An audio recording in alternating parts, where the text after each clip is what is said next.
Alright, so this is Talawa Talks, no edits. Just, I'm in my thinking hoodie right now, so forgive me. Alright, so I've been thinking, right? Now, it's not just, oh, it just came to my head just now. It's been a long time I've been thinking about this. Women, they call this feminist movement empowering, right? Empowering. So I started doing my research on what empowering means. Or empowerment. So here goes, right? I was reading a book and then I came across this. Empowerment is something someone gives you. Self leadership is what you do to make it work. Hold on. Empowerment is something someone gives you. Self leadership is what you do to make it work. So, to simplify it, men gave women empowerment. They gave them the rights to vote, the rights to do what they want with their body.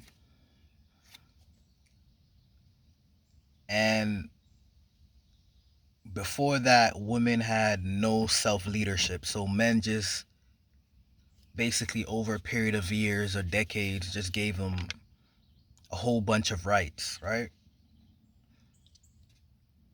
But they just gave these women the rights and they had basically no self leadership. And as a freaking adult, I've come to notice certain things about women.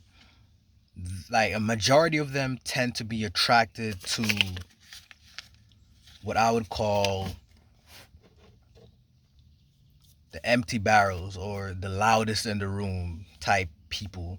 When it comes to choosing men, they're attracted to the dude in the room that's the loudest, the rah rah rah type dudes. They don't seem to be attracted to the ones that are in the corner, just staying to themselves. Maybe you have, quiet confidence. You're not loud with it. You're not arrogant. Women tend to be attracted to those guys, the arrogant ones, the ones that are loud, acting all. They might even be the weakest in the room, but they're the loudest, and women are attracted to guys like that. Now, I was thinking about that, right? So when men gave women, the feminists, their empowerment, they had no self-leadership. So naturally, they were the movement, when they were getting their empowerment, they were attracted to the women that were the loudest in the room when they were looking for leadership. And as I've come to understand as I've grown older, is that the people that are always the loudest in the room are always the extremists, the ones with the crazy ideas, the crazy thoughts. They're always the ones that are the loudest in the room. And you see where feminism is today.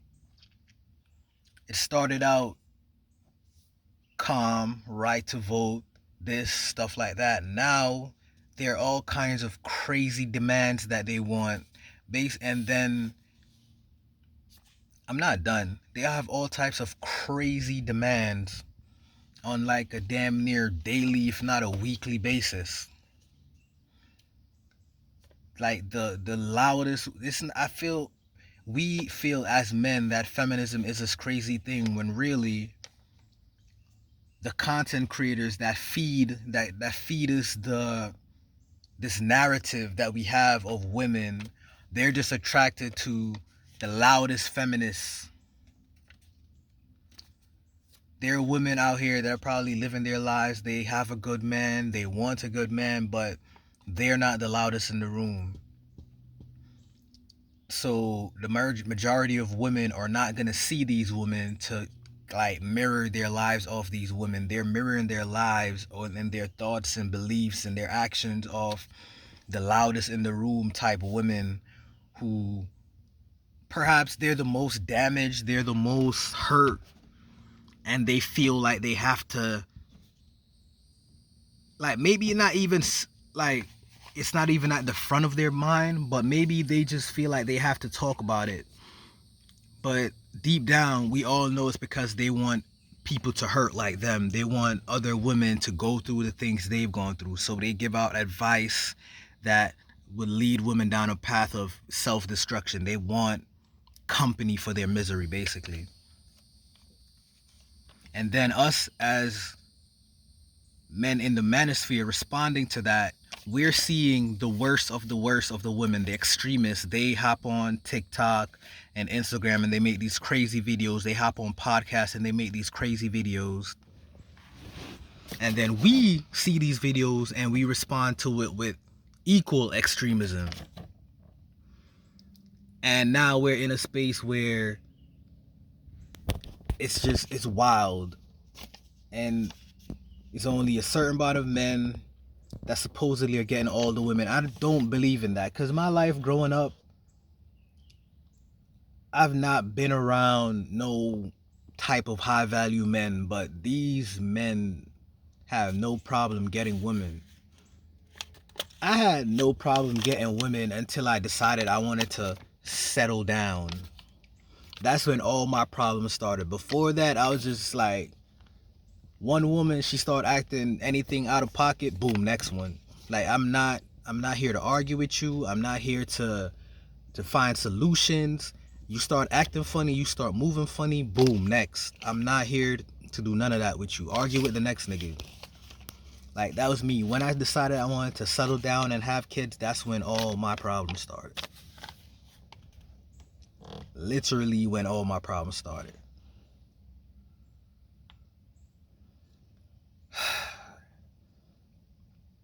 So it's just like, when you come down to it, when it comes down to it, basically I'm just saying where we're at right now is really men's fault. We gave these women all this power and rights. Not saying that's not where things went wrong. Things went wrong is that we gave them all these rights and all of that, and no self leadership.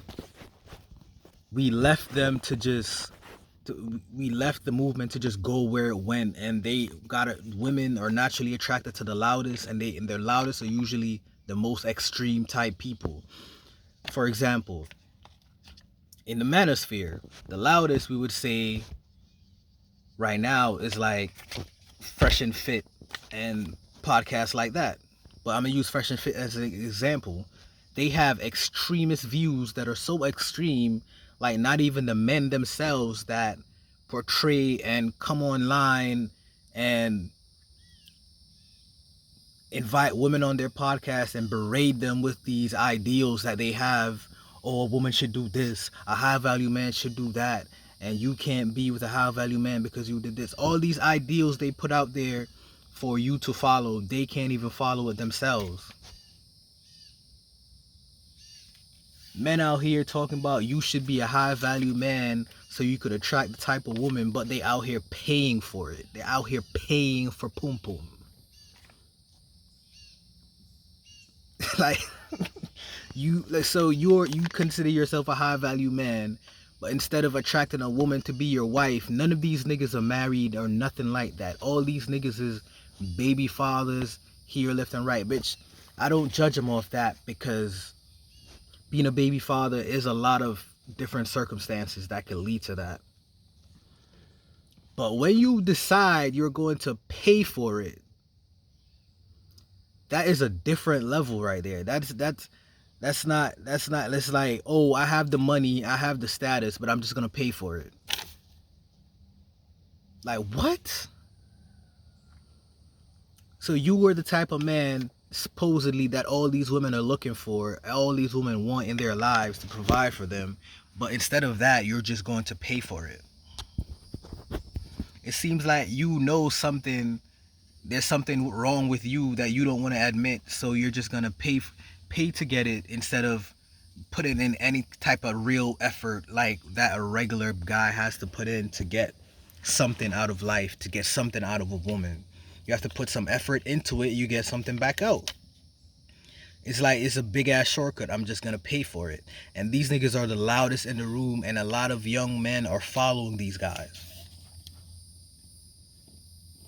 It's just a big ass, like a cluster. Yeah, you know what I mean.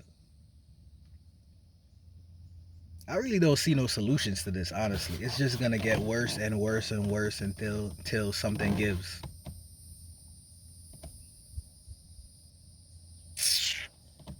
Oh my god. Part two coming, because there's another part to this.